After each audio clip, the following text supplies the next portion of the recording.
Dame todo el power. In English, that's Give Me All the Power by Molotov. This is Democracy Now!, democracynow.org, The War and Peace Report. I'm Amy Goodman. We're broadcasting from Mexico.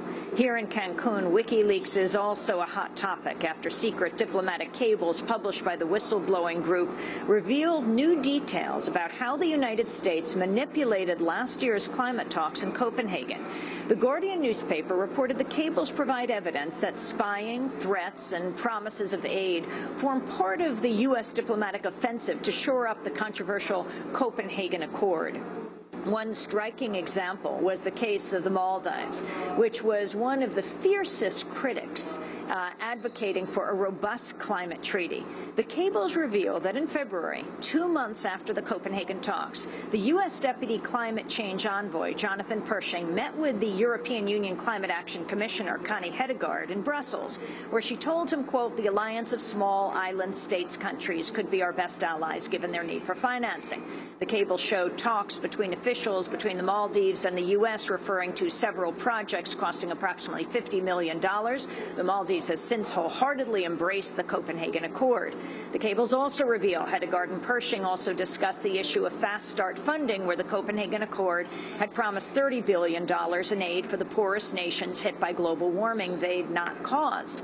Hedegaard reportedly asked if the U.S. would need to do any creative accounting in funding aid pledges.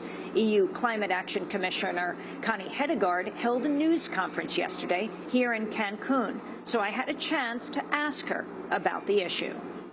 I wanted to ask about the U.S. State Department cable documenting your conversation with Jonathan Pershing that was released by WikiLeaks about how the alliance of small island states could be, you said, our best allies, given their need for financing. This was a conversation you had in February.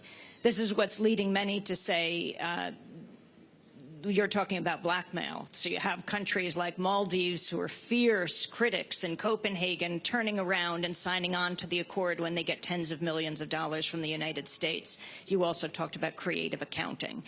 Can you explain this conversation? I can only say that what I could read also in that is one-sided and selective report of what that conversation was all about. I think that one of the things we have done from the European Union is to try to do a lot of outreach to some of the least developed countries, some of the most vulnerable countries, and for many good reasons, we want to work very much with them. For instance, I went myself this spring to the Maldives to discuss with the Maldives exactly what could be the way forward. A lot of constructive countries, we have been working with them, OSIS, we have been working with them, and our conversations definitely is not just about financing.